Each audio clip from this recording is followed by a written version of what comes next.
Please go ahead. Whoever wants it. Wendy, want to start, or you? Oh, yeah.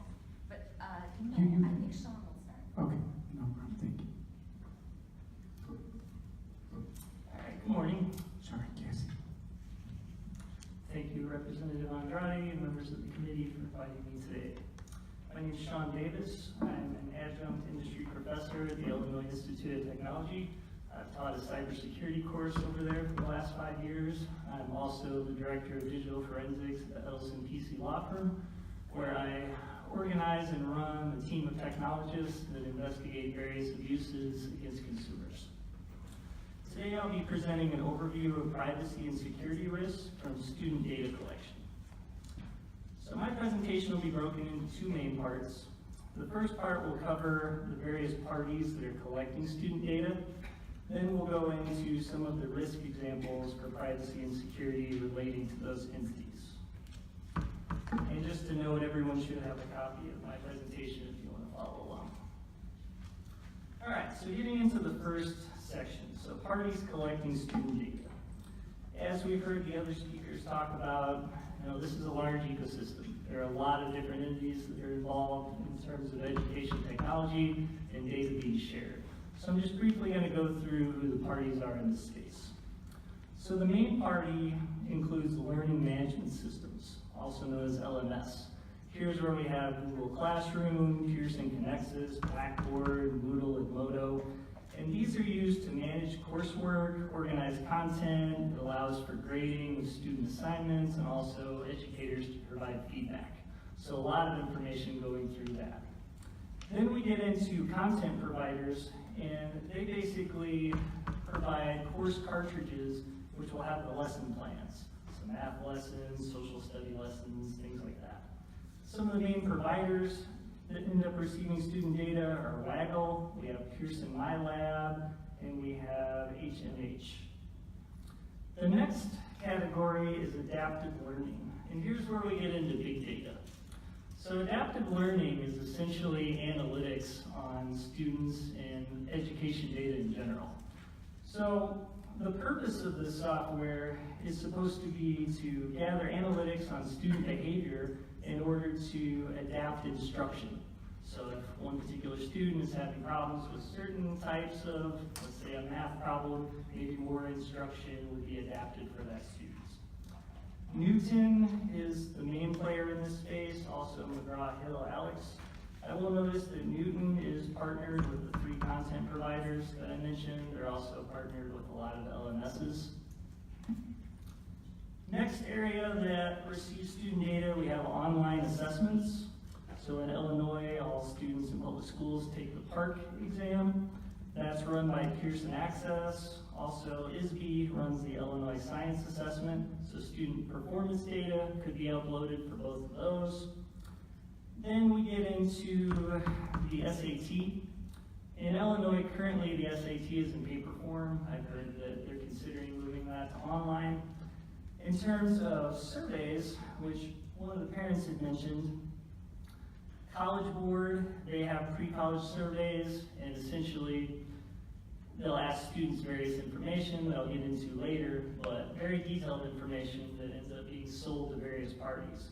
We also have the Khan Academy, so they'll have different data on students that are involved in SAT training. Also as mentioned, school computers for education, so Google Chromebooks, iPads, MacBooks, Microsoft Surface tablets. So all of these are great for online instructions, but keep in mind that all of these devices are going to end up sending data back to the manufacturer. All right, and lastly, the last entity we have are other apps and websites. Microsoft Office, everyone should be familiar with Word, Excel, PowerPoint. Essentially, Office 365 is a cloud version of that, and that's offered free to almost all students. They just have to provide their student email address. So Microsoft will have a lot of data on student email, documents. We have Google Apps for Education, Google Drive, Gmail, Sheets, Docs. So that's provided free, a free email account to any student that wants one, so that will be a large amount of data. And then lastly, we have teacher-recommended mobile apps and websites. So a teacher might recommend students to download an app from the Google Play Store, Apple App Store, or even random websites. So as you can see, there are a lot of different entities that are collecting data and sharing, and most of these I've mentioned are sharing in the cloud. All right, so now that we covered that, I'll go through each of these entities briefly, and I'll talk about some of the privacy and security risks that exist. So going back to learning management systems, so LMS, they capture a wide variety of sensitive data about students. I'll get into the particular data in a moment, but this data could be used for targeted advertising for students. Also, a large concern is the data could be transferred during a merger or a sale. A lot of times, while the entity is in control of the data, they might mention, we're not going to sell it to a third party, we're not going to share it, and we'll list everything in our privacy policy. But what happens if the entire company is sold? So for example, Pearson, who they're in a lot of different categories within this space, they're currently looking to sell their K-12 LMS business, and who potentially could buy that? You know, I think about if a data broker, for example, ended up buying that and then had control over countless student data. Another issue is that data could be stolen from an LMS during a data breach. So I looked at Pearson's privacy policy, and they state that they use appropriate physical, administrative, and technical safeguards so that they can protect student data. But they also acknowledge that no method of data transmission over the internet or method of electronic storage is 100% secure. Therefore, we cannot guarantee the absolute security of your personal information. And I agree, it would be almost impossible to 100% guarantee the protection of information. But that brings up the point, you need to be careful about what data you're actually providing these companies. Some data, maybe they should have. Other more sensitive data, if you don't need to upload it to the cloud, don't. As ISB mentioned, they try to keep as much data in-house as they can. So I have a data breach example for an LMS. So for Edmodo, in May of 2017, over 11.7 gigabytes, which included 77 million unique student email addresses and the password hashes, were stolen and offered for sale on the dark web. So I include a screenshot where all of this information was basically being sold for $1,087. Essentially, anyone who bought that information could start cracking the password hashes and then use the student email address and the password hash to log in and steal all of the student data. So what types of data are actually collected by an LMS? So I went to Pearson's privacy policy again, and they have different categories. So student data that is input by school customers, like a school district, required data could be first and last name of the student, school name, grade, year, or group. Optional student data, where we get into more sensitive data, could be date of birth, gender of the student, diversity information such as race, ethnicity, English language proficiency, and then we even get into disabilities or medical conditions, such as if the student has autism, ADHD, or any other impairment. Optional data that's collected from end users such as students or educators, Pearson mentions grades, educator feedback, we have private forum or chat posting or comments, which could contain private information. Also, photos, video, or audio recordings of students could be on this LMS. And lastly, we have contact details. It could be school-issued emails. It could also be the personal email addresses of students, which should definitely be protected. Now I'll get into content and adaptive learning providers. So again, adaptive learning providers, this is the big data of education. They have access to countless amounts of information about students. So again, another issue, a data breach or a sale of a company could potentially affect the lives of millions of students that may have been categorized in different ways, such as a slow learner, for example. Think if that information was stolen.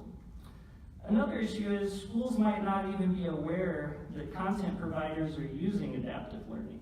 A lot of times, a content provider, an LMS, will contract An adaptive learning provider is a third party, and schools might not even be aware that that's going on, that all of their students' data is being analyzed. The following 5 slides will show screenshots from a video presentation that was given by the CEO of Newton, again, the leader in the space. And this was given in 2012. I was surprised when watching the video, and I have a link at the bottom for the YouTube video, at how candid the CEO was of the company talking about student data. So the first slide we have Google, Netflix, Facebook, and Amazon.com. And the CEO had mentioned that Newton essentially has access to more data than all of them combined. Essentially, I quote, he says, "Education happens to be today the world's most data mineable industry by far, and it's not even close." So again, it's great that learning can be customized, but he goes on to mention that Newton today gets 5 to 10 million actionable data points per student overall per day. You know, that's an insane amount of data that's being collected. You think about traditional data breaches, Equifax or some of the Blue Cross Blue Shields, you know, that doesn't even compare to this amount of data. He also goes on to state, "We literally know everything about what you know and how you learn best. Everything, because we have 5 orders of magnitude and more data about you than Google has. We literally have more data about our students than any company has about anybody else, about anything, and it's not even close." Now, I think a lot of times when talking about this topic, people really aren't thinking about the adaptive learning providers, and again, how much data they have. You know, you think about, a person might be nervous if they have to take an aptitude or personality test at work, you know, thinking about if that information got out, maybe, you know, they didn't score as well as a coworker, but that's limited information. You know, Newton literally knows everything about a student from kindergarten through 12th grade. You know, you think about millions of data points per day across students. I mean, that's just countless. And Newton also is in the college space. So even when they're going to undergrad and grad school, they're still end up collecting more data. This next slide shows a number of circles. Each circle is supposed to represent a student, and the group is one particular classroom.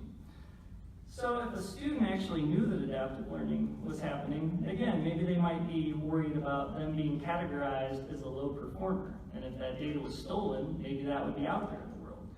So the CEO states, "You look at some of the students and think, boy, that poor schmuck is really in a lot of trouble because they're going so slowly." On this next slide, I have a screenshot of just a portion of the Student Online Personal Protection Act.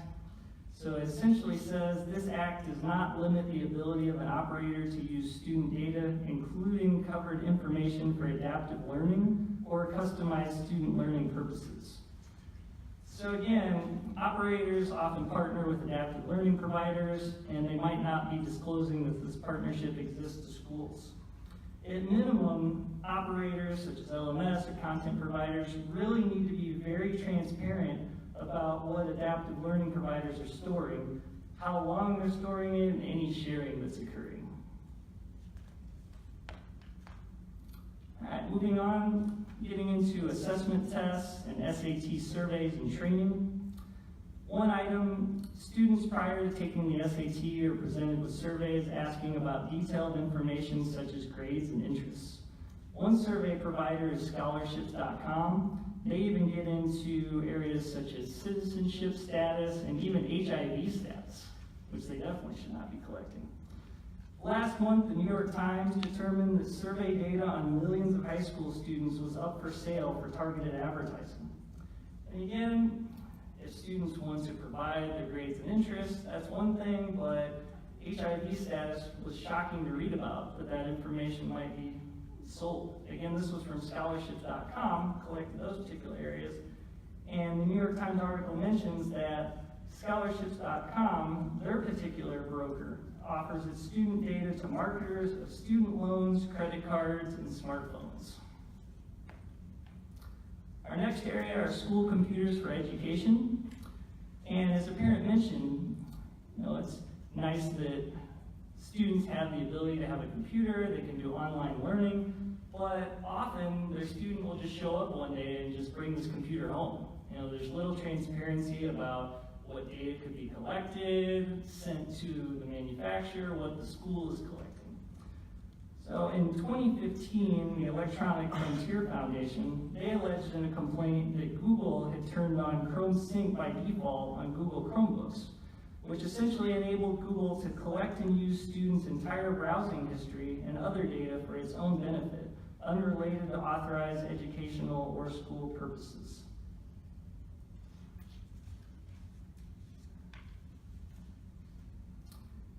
And getting into, lastly, other apps and websites, I mentioned earlier that students receive free email accounts and software from various educational providers. We talked about Microsoft 365, talked about Google Apps for Education. Plaintiffs had alleged in a 2013 complaint that Google was scanning all student emails for potential advertising. So Google had stated, "We permanently removed all ad scanning in Gmail for apps in education shortly after that lawsuit was filed."